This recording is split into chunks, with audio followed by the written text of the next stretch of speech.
Hello बच्चों, how are you all. कैसी चल रही है आप लोगों की पढ़ाई? अच्छी चल रही है ना?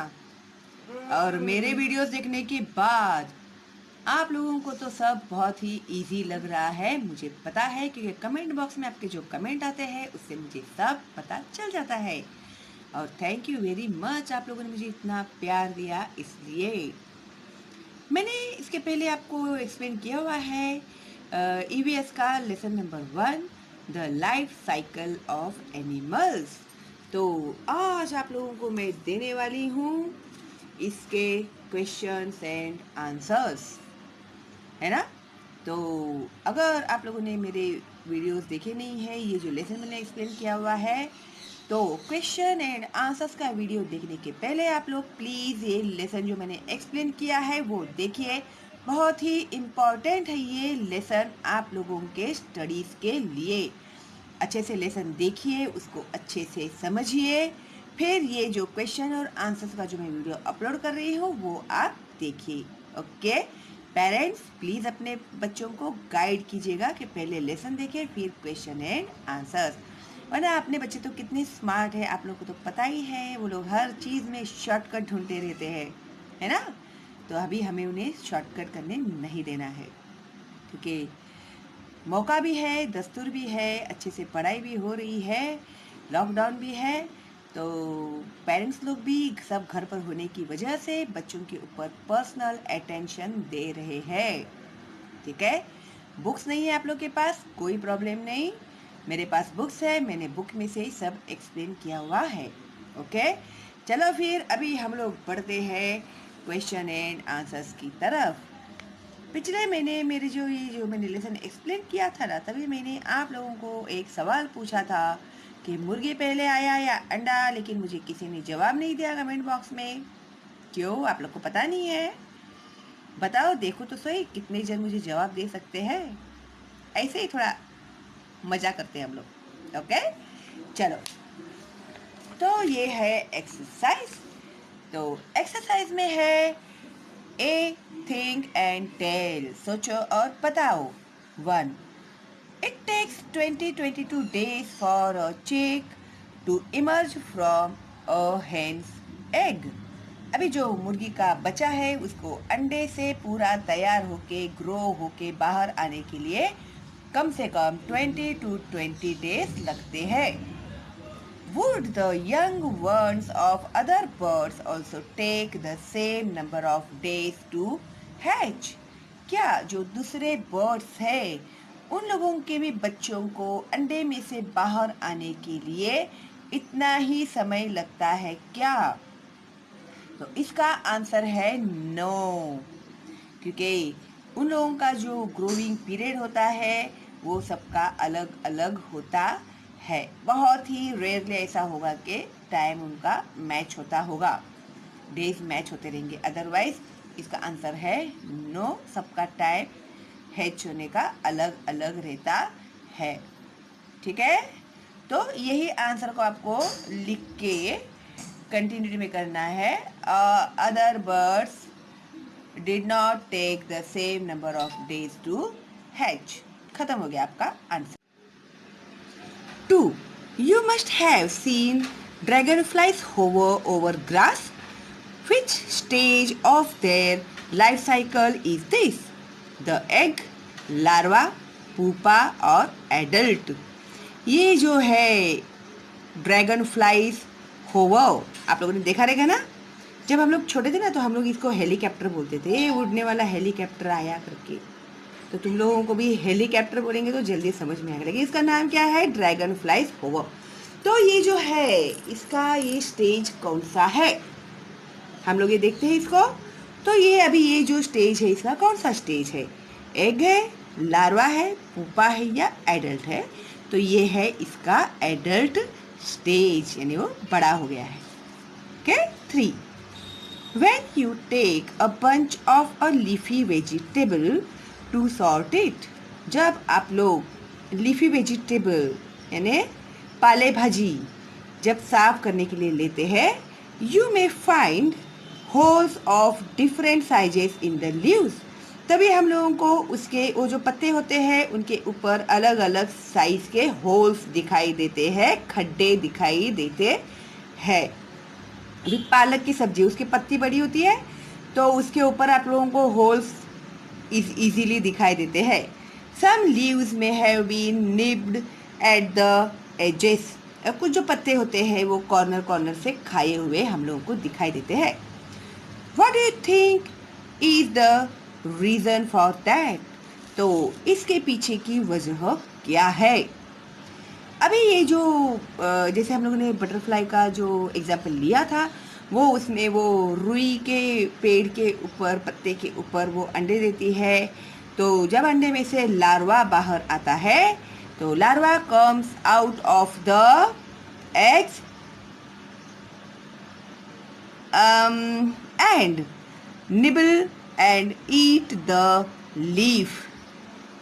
ठीक है, तो वो क्या करता है, वो पत्ता खाता है। इसके लिए हम लोगों को इस तरह के पत्ते दिखाई देते हैं, होल्स वाले, निबल किए हुए। ठीक है। 4. When you shell peas, you sometimes see tiny green living things inside the pod.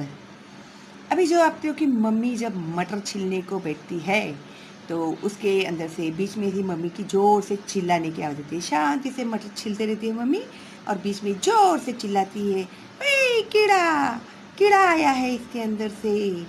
तो कभी कभी वो मटर छीलते समय वो जो कीड़ा आता है, जो लिविंग थिंग होता है उसके अंदर, which of the 4 stages of the life cycle of an insect are they?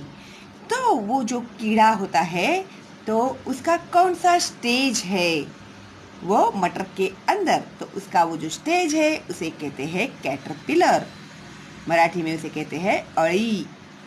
ठीक है। B, answer in brief. बहुत ही इंपॉर्टेंट है ये एग्जाम के लिए आप लोगों के। वैसे तो सब इंपॉर्टेंट है लेकिन ये बहुत ज़्यादा इंपॉर्टेंट है। 1. Why must the hen sit on her eggs? तो ये जो मुर्गी है वो उसके अंडे के ऊपर क्यों बैठती है? तो उसका आंसर है, टेक्स्ट बुक में से ही किस तरह से आंसर्स फाइंड आउट करना है मैं आपको बताने वाली हूँ। ये रही यहाँ पर मुर्गी है, ये है अंडे। तो आंसर हमको कहाँ मिलने वाला है? जिधर मुर्गी और अंडे दिख रहे हैं, ये चिक दिख रहा है, वही हमारा आंसर है। तो कहाँ है हमारा आंसर? ये रहा। अ hen lays eggs. Warmth is necessary for the chicks to grow inside the egg. ये जब मैंने लेसन एक्सप्लेन किया है तभी ये बहुत ही डिटेल में मैंने एक्सप्लेन किया है, तो बिल्कुल भी मिस मत करना मेरा lesson. So after laying them, the hen sits on the eggs to keep them warm. The chicks inside slowly keep growing.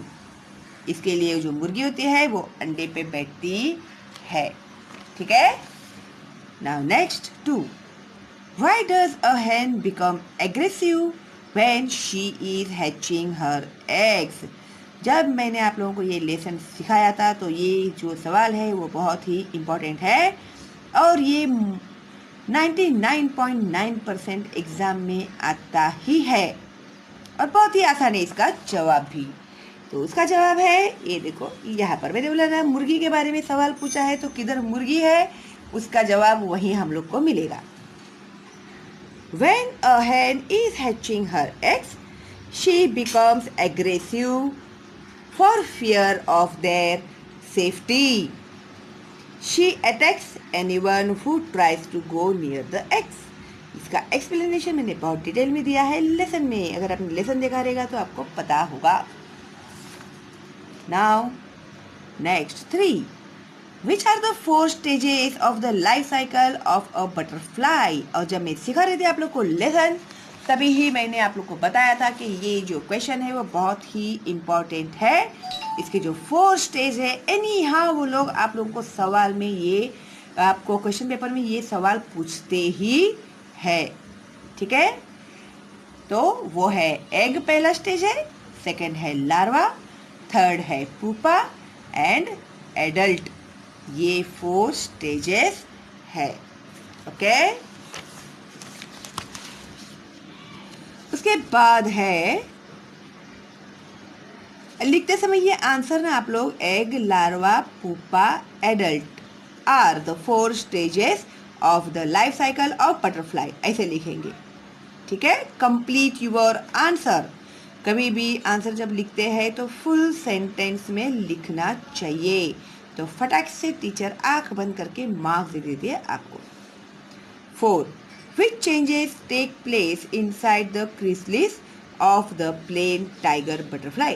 अरे जो प्लेन टाइगर बटरफ्लाई है उसके जो क्रिसलिस के अंदर क्या क्या चेंजेस होते हैं, ये मैंने जब आपको लेसन एक्सप्लेन किया है इसका बहुत ही डिटेल में एक्सप्लेन किया है। ये देखो, ये है क्रिसलिस और ये है इसके अंदर के होने वाले changes.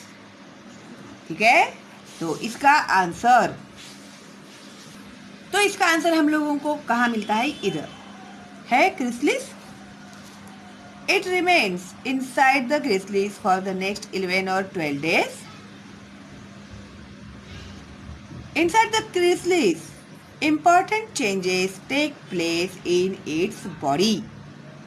The growth of the plain tiger gets completed inside the chrysalis.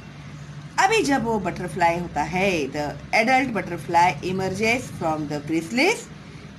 It now has 4 attractive wings and 6 long legs.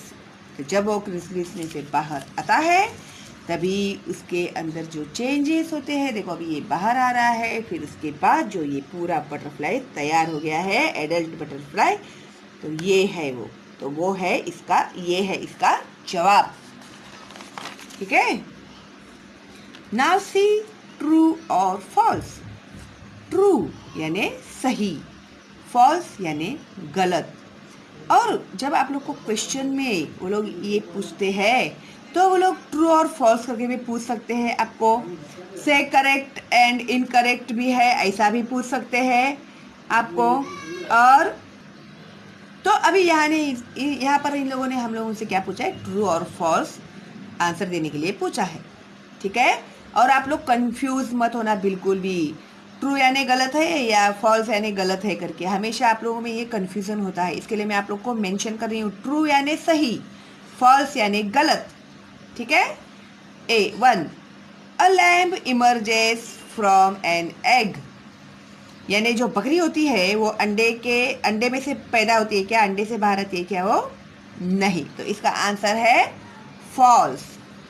2 We cannot easily see the eggs of an ant because they are very tiny. जो मूंगी होती है वो मूंगी के अंडे हम लोगों को easily दिखाई नहीं देते क्योंकि वो बहुत ही छोटे होते हैं, टाइनी होते हैं। तो इसका जवाब है ट्रू, सही है। लेसन में ये सब एक्सप्लेन किया हुआ है। 3 When the caterpillar emerges from the egg, it is not very hungry. जब कैटरपिलर अंडे में से बाहर आता है तो वो भूखा नहीं होता। तो ट्रू है या फॉल्स है? करेक्ट, फॉल्स है। वो कैसा भूखड़ के जैसा आता है वो और खबड़ खबड़ खाता है वो, पता है ना, मैंने आपको अच्छे से एक्सप्लेन किया है लेसन में। Okay, now D fill in the blanks. 1 the female butterfly lays egg on the leaves of a plant. पत्तों के ऊपर वो अंडे देती है ना, तो क्या देती है वो? एग देती है, अंडे देती है। 2 the larva of a butterfly is called a caterpillar. अभी यहाँ पर आप लोगों को बताया हुआ ही है, मेंशन किया ही है उन लोगों ने कि जो ये यहाँ पर है, देखो, larva. The larva of a butterfly is called a caterpillar. और ये आंसर इन 1 सेंटेंस में आ सकता है आपको सवाल, ये आप लोगों को फिल इन द ब्लैंक्स में आ सकता है। तो बहुत इम्पॉर्टेंट है ये। लार्वा और कैटरपिलर दोनों एक ही शब्द है। ठीक है, तो इस तरह से मैंने आप लोगों को इसके क्वेश्चन एंड आंसर्स एक्सप्लेन किए हैं। और आप लोगों को कोई डाउट है तो आप लोग मुझे कमेंट बॉक्स में पूछ सकते हैं। अगर कोई डाउट नहीं है तो एक थैंक्स तो मेरे लिए बनता ही है ना। और लाइक करो भाई, मेरे वीडियोस के लाइक बहुत कम आ रहे हैं। इसका मतलब तुम लोग इतने मदहोश हो जाते हो मेरे वीडियो देखने के लिए और आप लाइक करना भूल जाते हो मुझे। तो ऐसे नहीं चलेगा बिल्कुल भी। आप लोगों को लाइक करना पड़ेगा मेरे वीडियोस को। मुझे कैसे पता चलेगा, नहीं तो आपको मुझे वीडियोस कैसे, अरे यार, आप लोगों को मेरे वीडियोस कैसे लगते हैं वो तो आप लाइक्स देंगे तो मुझे पता चलेगा कि अरे हाँ बच्चों को अच्छा लग रहा है। तो विदाउट फेल आप लोग लाइक्स देना। और जो बच्चे पहली बार मेरा चैनल देख रहे हैं और सब्सक्राइब नहीं किया है अभी तक मेरे चैनल को तो सब्सक्राइब कीजिए, बेल का आइकन टैप कीजिए। अभी जो मेरे अगले वीडियोस आने वाले हैं बहुत ही इम्पॉर्टेंट है आप लोगों के लिए और जल्दी ही मैं आप लोगों को अपलोड करने वाली हूँ इसका सेकेंड लेसन। तो सेकेंड लेसन का नाम भी मैं आप लोगों को बता देती हूँ। जिन बच्चों के पास टेक्स्ट बुक नहीं है उन लोगों के लिए to the inter relationships between living things. तो लिविंग थिंग्स के आपस में क्या क्या रिलेशनशिप है इसके बारे में मैं जल्दी ही अपलोड करने वाली हूँ आप लोगों को लेसन। तो फटाफट सब्सक्राइब कर दीजिएगा मेरे चैनल को और बेल का आइकन टैप कीजिए। और प्लीज़ अपने दोस्तों को और रिलेटिव्स जो भी बच्चे पढ़ते हैं आप लोगों को पता है तो प्लीज़ उन लोगों को मेरे चैनल का लिंक फॉरवर्ड करना। उन बच्चों का नुकसान नहीं होना चाहिए, ठीक है। और आप ही हो मेरे सोल्जर्स तो आप ही पहुंचाएंगे मेरा मैसेज हर जगह पर, है ना। तो प्लीज़ आप लोग फॉरवर्ड करना मेरे चैनल का लिंक क्योंकि बच्चों को पता नहीं है, उन लोगों का बहुत नुकसान हो रहा है, ठीक है। चलो फिर अभी आप लोग लग जाओ क्वेश्चन और आंसर सॉल्व करने के लिए। और लेसन पहले ज़रूर देखना, अगर आपने देखा हुआ है फिर भी एक बार लेसन ज़रूर देखना, फिर क्वेश्चन एंड आंसर सॉल्व करना। तो आप लोगों का रिवीजन भी हो गया, पढ़ाई भी हो गई, क्वेश्चन और आंसर्स भी हो गए, सब हो गया, ठीक है।